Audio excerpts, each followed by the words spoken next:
On va voir pourquoi faire du volume dans ton business n'est pas forcément la bonne chose.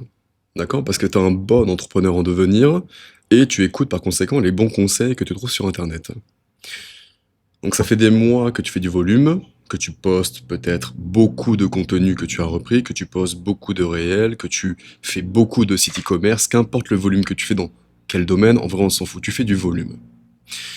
Et tu ne comprends pas parce que tout le monde te dit de faire du volume pour ensuite analyser la data, pour voir ce qui a marché, ce qui n'a pas marché, parce que c'est faire du volume en gros pour, in fine, avoir beaucoup plus de retours le plus rapidement possible pour savoir ce qui marche ou pas. Cependant, ce conseil est extrêmement bon et pertinent, mais il manque une chose pour que ces conseils fonctionnent.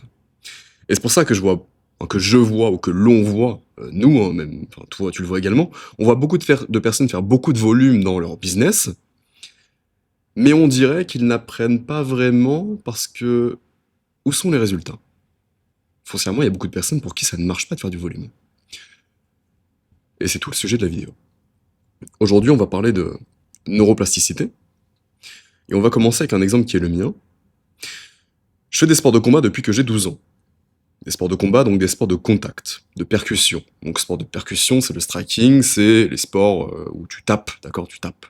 C'est pas les sports de préhension comme la lutte ou le JJB, etc. Là, c'est les sports de percussion, donc boxe, muay thai, full contact, kickboxing, etc., etc.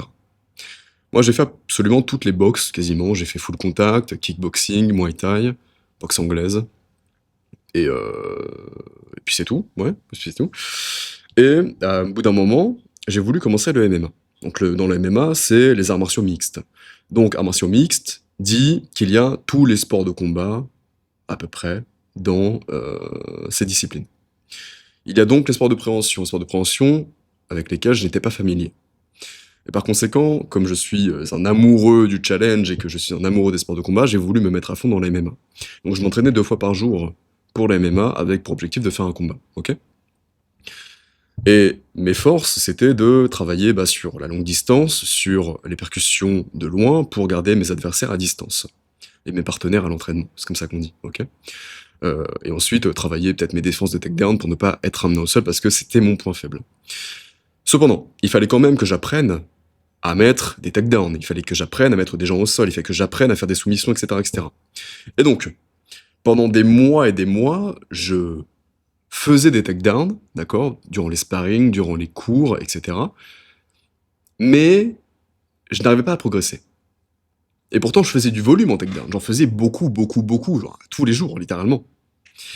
Mais je ne progressais pas avec ces takedowns. Ok?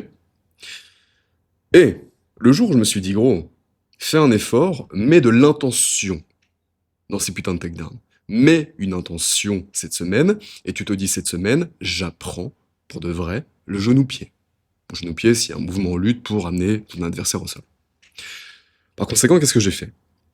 J'ai complètement changé la structure mentale que j'avais par rapport à mes entraînements, ou simplement j'y allais pour gagner avec mes compétences et mes forces, j'y allais là uniquement avec l'intention de devenir meilleur au takedown, et plus particulièrement les genoux-pieds.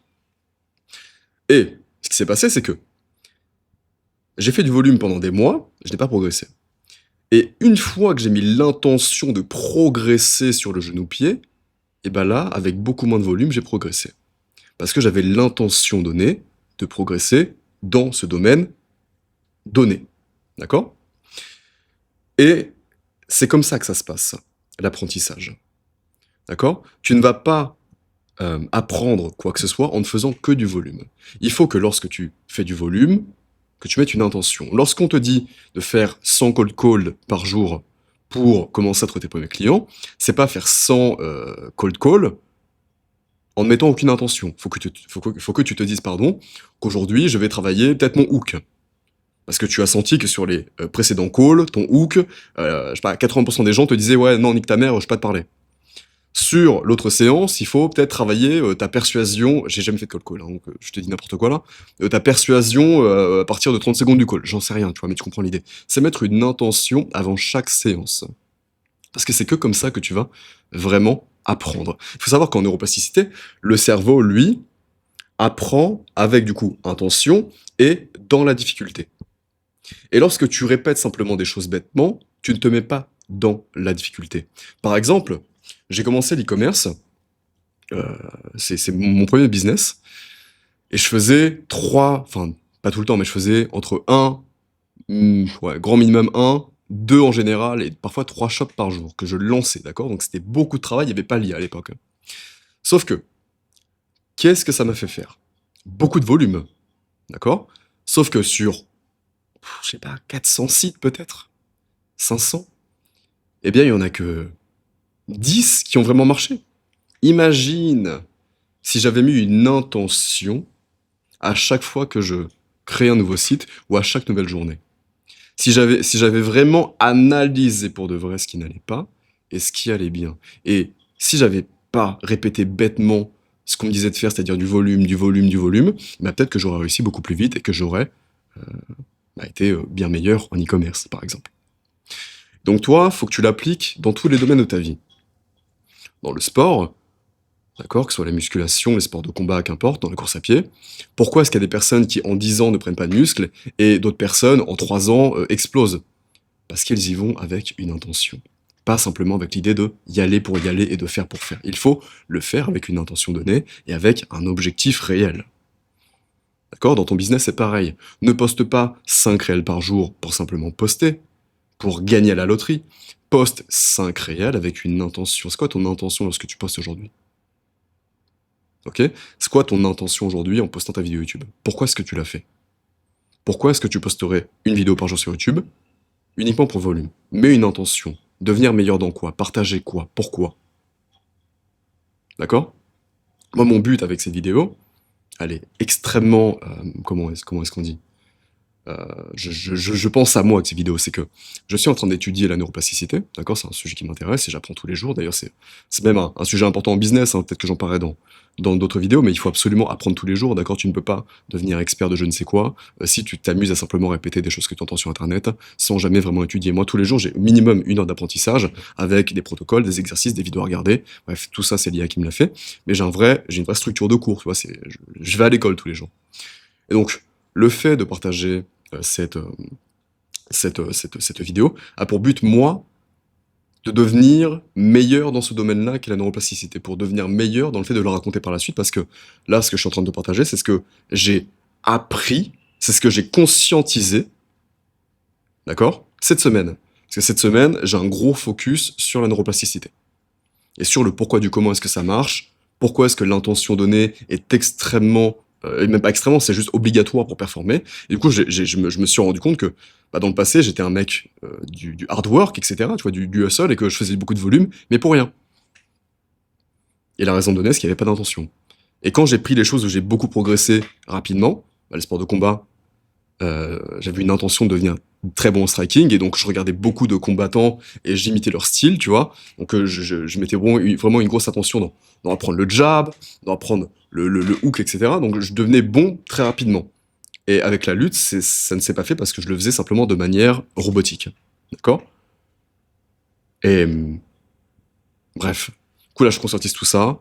Le but, c'est de te partager là et ces enseignements que j'en tire et surtout les révélations que je peux avoir maintenant parce que bah, c'est un conseil et un apprentissage qui m'aurait valu beaucoup de, beaucoup d'années. Peut-être ça m'a fait gagner beaucoup d'argent et beaucoup d'années si je l'avais conscientisé avant. Et tu vois, si je l'avais pas étudié, si je m'étais dit que je savais tout et que je n'avais plus besoin d'étudier, que je laissais mon cerveau devenir absolument fried dû à l'IA, eh bien, je n'aurais jamais eu conscience de tout ça et j'aurais continué à faire des bêtises parfois en ne mettant aucune intention dans ce que je fais. Et ça peut être dans tes relations, d'accord? Pourquoi est-ce que tu répètes les mêmes schémas toxiques dans tes relations? Pourquoi est-ce que tu répètes euh, les mêmes choses négatives pour toi? Parce que tu sais, quand on parle d'autosabotage, c'est en général que ton amygdale, elle agit à la milliseconde, tu vois. Pourquoi est-ce que tu prends pas le temps de mettre une intention à chacune des choses qui t'arrivent? Pourquoi est-ce que quand un truc qui te trigger t'arrive, pourquoi est-ce que tu réagis directement? C'est ça l'autosabotage, d'accord? Quand tu t'auto-sabotes à scroller sur les réseaux, c'est parce qu'en fait tu prends pas conscience, tu mets pas d'intention dans le fait de ne pas aller sur les réseaux. Tu te dis juste ouais je vais faire 30 jours de streak et je vais pas aller sur les réseaux pendant 30 jours, je vais pas me branler pendant 30 jours. Non mais il y a pas d'intention. Pourquoi? Pourquoi est-ce que tu veux faire ça? D'accord? Ça te paraît bête ce que je te dis là. Mais combien de personnes font des trucs pour rien? Pour combien de gens, au pourcentage, est-ce que ça fonctionne vraiment, ce qu'ils font? Très peu. Donc, t'es capable de beaucoup apprendre, d'accord, à n'importe quel âge. Et sache que le cerveau apprend beaucoup plus et se développe beaucoup plus dans la difficulté, d'accord? C'est pas un conseil seul, c'est que le cerveau va se développer bien davantage dans la difficulté. Au plus l'entraînement sera difficile, qu'il soit mental ou physique, au plus ça va imprimer et consolider des schémas dans ton cerveau qui vont faire que tu vas devenir meilleur. Et absolument tout, d'accord, t'impacte. Même quand ton cerveau est au repos, eh bien, il est en marche. Lorsque tu ne fais rien et que tu te reposes, ton cerveau, lui, tourne à plein régime. Lorsque tu crois faire des choses qui n'ont aucun impact, ça a un impact sur toi. Ton environnement a un impact sur toi, les gens que tu côtoies ont un impact sur toi, les choses que tu regardes ont un impact sur toi, les choses que tu fais et que tu ne fais pas ont un impact sur toi. Alors, sois ultra conscient des choses que tu fais et mets toujours une intention dans ta vie pour chacune des choses qui sont importantes pour toi, d'accord? Ne sois jamais là comme un, un individu qui vit sa vie sans penser à quoi que ce soit et qui laisse l'univers lui déballer le tapis en pensant que ça va aller. Non, ça va pas aller. Il faut que tu mettes une intention donnée parce que sinon, ta vie va être de pire en pire et tu vas répéter des choses que tu ne comprends pas. Ça ne va pas marcher. Ça va faire que tu vas te sentir mal et donc tu ne vas pas progresser. Ça va être de pire en pire et bref. Tu comprends l'idée. Voilà. Intention, faire des choses difficiles tous les jours, mentales et physiques, et comprendre qu'absolument tout, hein, tout ce que tu fais, impacte ton cerveau et ton développement. Absolument tout. Ne pense pas qu'il y a quelque chose d'inimportant dans tout ce que tu fais au quotidien, dans tout ce qu'il y a autour de toi. Parce que c'est ultra important. Donc rejoins les bonnes personnes, parle aux bonnes personnes, regarde les bonnes personnes, mets de bonnes intentions dans chacune des choses dans lesquelles tu peux progresser, parce que tu pourrais progresser beaucoup plus en une semaine avec intention et volume, plutôt que simplement du volume sur une année. Ok? C'était Robin. Tu peux rejoindre mon accompagnement et mon écosystème et ma communauté avec le premier lien en description. Bisous.